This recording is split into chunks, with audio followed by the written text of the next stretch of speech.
Selamat pagi 5 UKM. Apa kabar semua hari ini? Cikgu harap semua sihat. Dan sebelum itu juga ambil kesempatan untuk mengucapkan selamat hari raya bagi pelajar UKM yang merayakan sambutan raya, merayakan hari raya.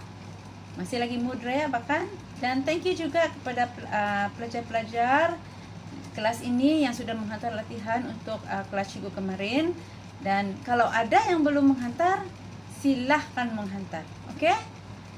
Cikgu masih terima sebenarnya, tapi lagi baik kalau kamu hantar sebelum berlalu masa yang cikgu sudah tetapkan. Oke, kita teruskan. Hari ini kita akan pergi kepada tajuk lemak, oke? Lemak. Dan untuk objektif PDPR kita hari ini, objektif dia ialah pada akhir PDPR ini pelajar 5 UKM boleh menyatakan kandungan lemak serta sumbernya. Yang kedua, membanding bezakan antara dua jenis lemak. Nanti kita akan tengok apakah jenis-jenis lemak itu. Dan yang ketiga, menjelaskan dengan contoh kesan pengambilan makanan yang mengandungi lemak berlebihan terhadap kesihatan. Okay. So, apa itu lemak? Kita selalu dengarkan lemak. Takut makanan berlemak membahayakan kesihatan. Topik hari ini mudah, sangat mudah bagi cikgu sebab kamu sudah ada pengetahuan sedia ada. Ini bukan perkara baru. Kita selalu dengar setiap hari, hampir setiap hari, lemak. Kita makan pun ada lemak juga setiap hari. So, itulah maksud cikgu. Topik kita hari ini bukan sesuatu yang baru untuk kamu. So, senang untuk kamu memahami sebenarnya. Okay?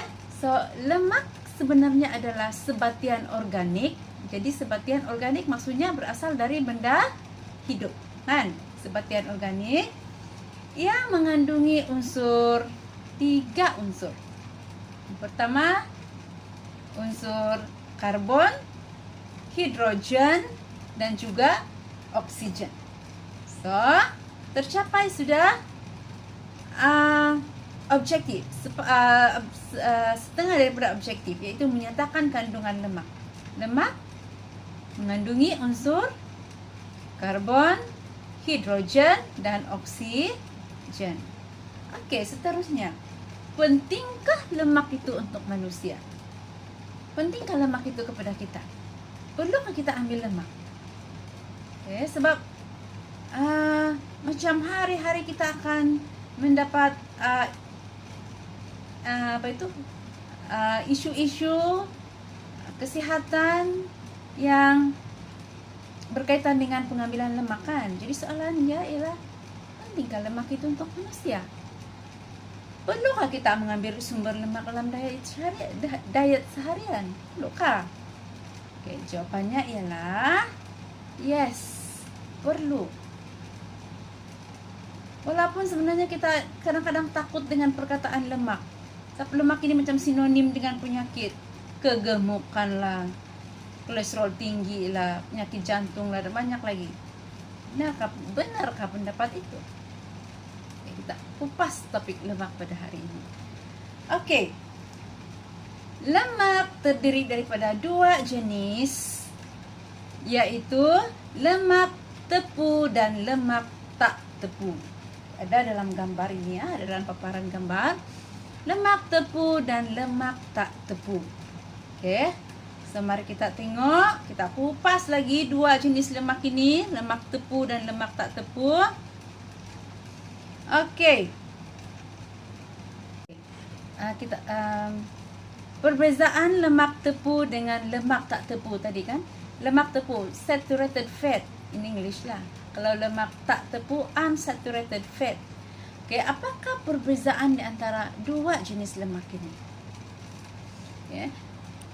Lemak tepu, cikgu minta maaf, cikgu tidak sempat translate perkataan itu. But lemak tepu sumbernya adalah dari haiwan. Okay. Lemak dari daging merah, lemak dari daging ayam, lemak dari daging kambing, lemak dari seafood, apa-apa yang berasal dari haiwan.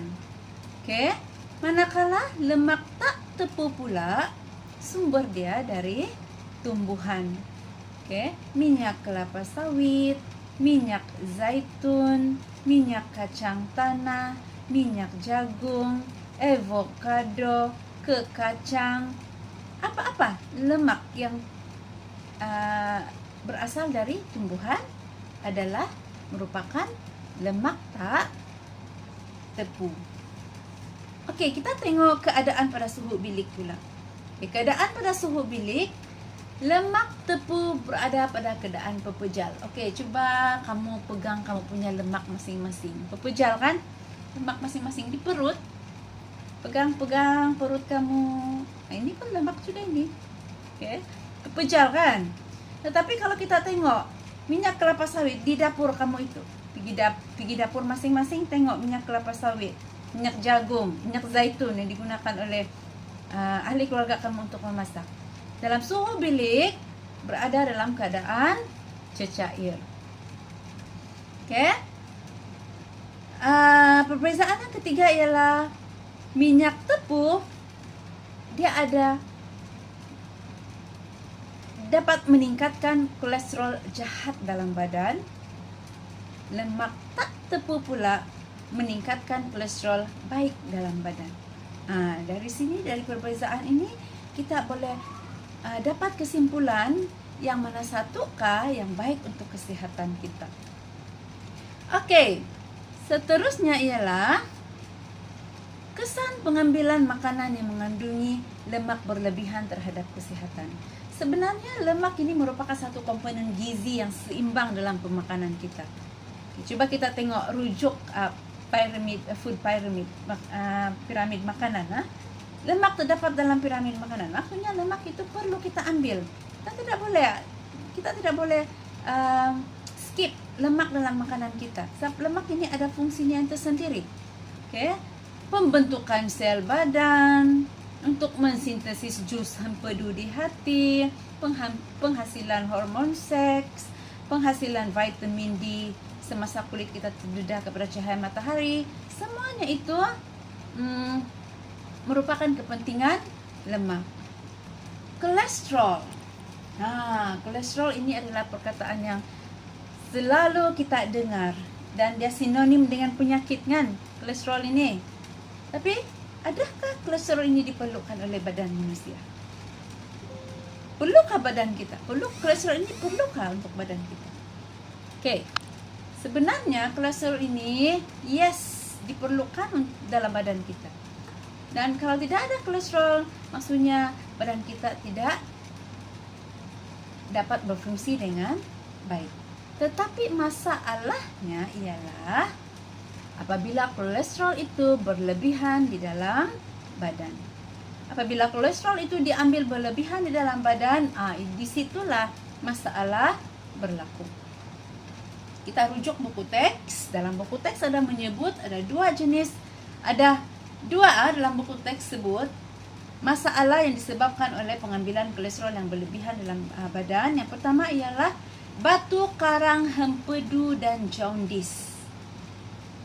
Apabila kolesterol berlebihan dalam darah, dia menyebabkan pembentukan batu karang pada hempedu hati yang menyekat salur hempedu dan menyebabkan jaundice. Jaundice ini ialah keadaan di mana badan seorang, kulit ataupun mata manusia yang putih ini bertukar menjadi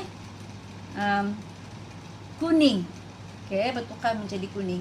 Bermaksud fungsi hati sudah tidak berapa sihat. Hati tidak dapat berfungsi dengan baik. Macam bayi-bayi yang baru lahir itu kan, kadang-kadang ada kes jaundice, kuning. Dia ada berkaitan dengan hati sebenarnya. Okey. Yang kedua ialah mendapat kolesterol pada dinding arteri. Arteri ialah pembuluh darah. Arteri ialah pembuluh darah. Kolesterol termendap pada bahagian dalam salur arteri menyebabkan lumen arteri semakin sempit. Lumen itu saluran.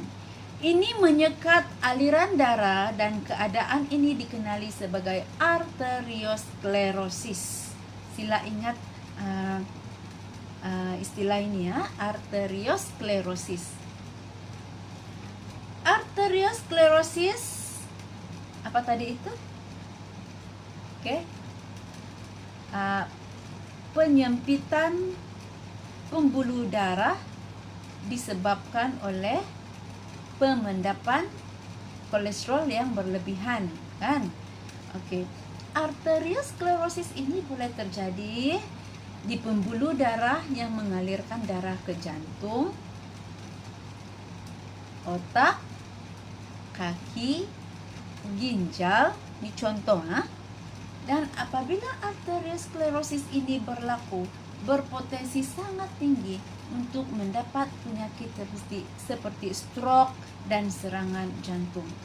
Dan arteriosklerosis ini sebenarnya dia berbahaya. Kadang-kadang dia tidak ada simptom, macam sihat saja, tiba-tiba jatuh, kolaps, disebabkan oleh serangan jantung ataupun stroke. Bagaimana mengelakkan masalah kesihatan yang disebabkan oleh lebihan kolesterol? Bagaimana mau mengelakkan masalah kesihatan ini yang disebabkan oleh lebihan kolesterol? Simple, very simple. Lifestyle, kan, gaya hidup, gaya pemakanan. Kurangkan pengambilan lemak tepung. Maksudnya di sini kurangkan makanan bergoreng, ayam goreng, daging merah, seafood, udang. Itu makanan-makanan yang selalu dikaitkan dengan makanan-makanan yang tinggi lemak, kan? Dan ambil makanan lemak tak tepu yang berasal dari tumbuhan, sebab lemak tak tepu yang berasal dari tumbuhan itu dapat merendahkan aras kolesterol dalam darah. Contohnya macam minyak zaitun, kacang tanah, almond, walnut, avocado, dan banyak lagi sumber minyak daripada tumbuhan. Tapi walaupun lemak tak tepu ini dikatakan dapat merendahkan aras kolesterol dalam darah, tetapi kita mesti mengamalkan kesederhanaan. Bukan cikgu cakap minyak zaitun bagus, minyak kacang tanah bagus, minyak jagung bagus, dan ambil dalam kuantiti yang banyak. No, it's not like that. Perkataan kunci dia ialah kesederhanaan. Nampaknya habis sudah topik lemak untuk hari ini. Cikgu lepas video ini cikgu akan bagi latihan pula. Dan macam biasalah, buat latihan and then gambar and then post dengan cikgu. Terima kasih kerana mendengar PDPR kita hari ini. Have a nice day everyone. Stay at home, jangan keluar kalau tidak ada keperluan. Bye 5 UKM.